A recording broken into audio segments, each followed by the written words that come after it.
Good afternoon students, कैसे हो सभी। आशा करते हैं कि आप सभी अच्छे होंगे और अपने दैनिक कार्य को सुचारू रूप से कर रहे होंगे। आपको जो कार्य दिया जा रहा है उसमें काफ़ी हद तक कुछ कमियां भी देखने को मिल रही हैं, लेकिन आप उसकी तरफ ध्यान नहीं दे रहे। कारण यह है कि आपका डेली होमवर्क जो है जिस भी सब्जेक्ट का जाता है वो आपको उसका रिस्पॉन्स नहीं आ रहा। आप इसमें अगर कुछ समझ नहीं आता तो उसके बारे में बताएं, हर सब्जेक्ट का कार्य आपको करवाया जाएगा। तो हमारा आज का क्वेश्चन है परिवहन व संचार। दो टॉपिक आते हैं, एक होता है परिवहन और दूसरा होता है वह संचार। परिवहन को एक और नाम से भी जानते हैं जिसका नाम है यातायात। क्या कहते हैं? यातायात, मीन्स ऑफ ट्रांसपोर्टेशन। और परिवहन के साथ लोग कहते हैं मीन्स ऑफ कम्युनिकेशन। तो डियर स्टूडेंट, यहाँ पर ध्यान देने वाली बात क्या है कि ये जो परिवहन या यातायात के साधन है, यातायात या परिवहन किसे कहा जाता है? परिवहन से हमारा अभिप्राय वस्तुओं, परिवहन का क्या अर्थ है? वस्तुओं को एक स्थान से दूसरे स्थान पर पहुंचाना। यानी जो हमारे पास जो भी सामान है उसको एक स्थान से दूसरे स्थान पर पहुंचाने को हम क्या कहते हैं? परिवहन या यातायात कहते हैं। जहां पर सेवा व सूचनाओं, किसका? सेवाओं व सूचनाओं के आदान प्रदान, सेवाओं व सूचनाओं के आदान प्रदान को संचार कहते हैं। क्या कहते हैं? संचार कहते हैं। अब इन सेवाओं और सूचनाओं को आदान प्रदान करने के लिए जिन साधनों का प्रयोग किया जाता है, किसका प्रयोग किया जाए? जिन साधनों का प्रयोग किया जाए उन्हें क्या कहा जाता है?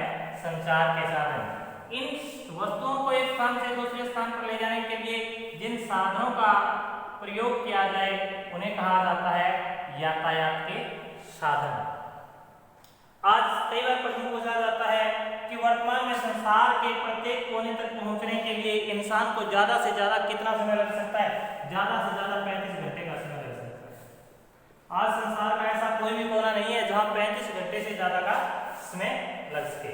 अब उसके बाद हमारा जो क्वेश्चन है वो क्या है कि परिवहन या जो हमारा यातायात है उसको किन भागों में बांटा जाता है? परिवहन या यातायात के जो भाग हैं वो कौन कौन से हैं, कौन कौन से मार्ग से होता है? तो पहला इसका है स्थल मार्ग। स्थल मार्ग जो है इसके आगे दो सब पार्ट है। एक तो हमारा सड़क मार्ग और दूसरा है रेलवे या रेल मार्ग। ये मैं करवा रहा हूं परिवहन या यातायात के जो प्रकार। इसके अंदर दूसरा जो हमारा आता है वायु परिवहन या वायु मार्ग।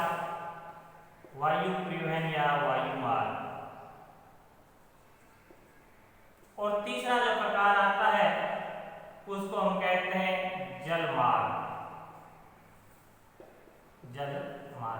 ये तीन मार्गों में हम यातायात को बांट देते हैं। पहला जो हमारा सड़क मार्ग है, तो सड़क मार्ग जैसा कि आप सभी जानते हैं कि विभिन्न सड़कों के माध्यम से सामान या वस्तुओं को एक स्थान से दूसरे स्थान पर पहुंचाना, जो कार्य सड़क मार्गों से बहुत ही प्राचीन समय से किया जा रहा है। कच्ची और पक्की सड़कें हैं। संसार के अंदर यूएस से जो है सड़क मार्ग में पहले स्थान पर है। संसार के वर्ल्ड के अंदर इंडिया का चौथा स्थान है। उसके बाद रेल मार्ग, रेलों के द्वारा भारी परिमाण वाले यानी लंबी दूरी की यात्रा के लिए और सामान को ढोने के लिए जो लंबी दूरी पर ले जाया जाता है, भारी परिमाण वाला होता है, वहां पर रेल मार्ग सबसे उपयुक्त है। भारत के अंदर मुंबई से थाने के बीच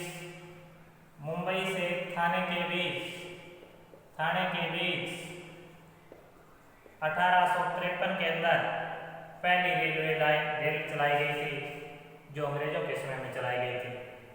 वर्तमान के अंदर रेलों का बहुत ज़्यादा विस्तार हो चुका है। पहले जो था कोयले से चलने वाले इंजन थे, आज विद्युत चालित डीजल, पेट्रोल से चलने वाले, पेट्रोलियम ईंधन से चलने वाले और विद्युत से चलने वाले इंजन भी आ चुके हैं। इनकी रफ्तार भी धीरे धीरे बहुत ज़्यादा बढ़ाई जा रही है। उसके बाद दूसरा परिवहन, ये रेल मार्ग जो है सस्ता साधन माना जाता है परिवहन का। वायु परिवहन सबसे तेज गति का साधन है। क्या है? सबसे तेज गति का परिवहन का साधन है, यानी इससे बहुत ज्यादा तेज या द्रुत गति से यात्रा की जाती है। लेकिन तेज होने के साथ साथ क्या है, वायु परिवहन सबसे महंगा है। क्या है? महंगा है। वायु परिवहन सबसे महंगा है। भारत में ये कार्य एयर इंडिया और इंडियन एयरलाइंस के द्वारा संचालित किया जाता है। इसके लिए पट्टन बनाए जाते हैं।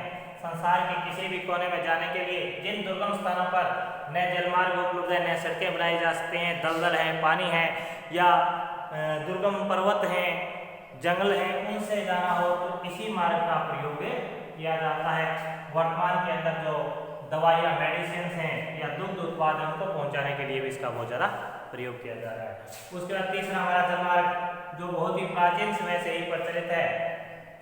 अगर आपको याद हो 1498 में जो वास्को डी गामा ने भारत की खोज की थी, पुर्तगाली नाविक था, वो भी इस जलमार्ग का प्रयोग करते हुए इंडिया आया था आसाम द्वीप से। इन मार्गों को हम दो भागों में बांटते हैं, एक तो देश के आंतरिक प्रवाह के मार्ग और एक अंतर्देशीय पार महाद्वीपीय मार्ग। आंतरिक भाग में के जल मार्ग, हमारे देश का अधिकांश व्यापार, लगभग 90% व्यापार, हमारे देश का क्या 90% व्यापार कौन से मार्ग से होता है? इसी जल मार्ग से ही होता है।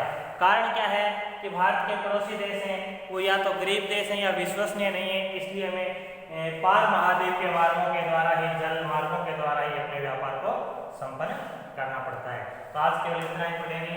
अब नेक्स्ट डे हम जो करेंगे, एक तो हमारा जो दो प्रकार के सबसे बड़े जो रेल मार्ग हैं वो उनका अध्ययन करेंगे, हम सड़क मार्गों पर विस्तृत अध्ययन करेंगे और इसके साथ साथ जल मार्गों का भी अध्ययन करेंगे कि जो पार महाद्वीपीय जल मार्ग है वो कौन से और आंतरिक जल मार्ग कौन से हैं। थैंक्स, जय हिंद।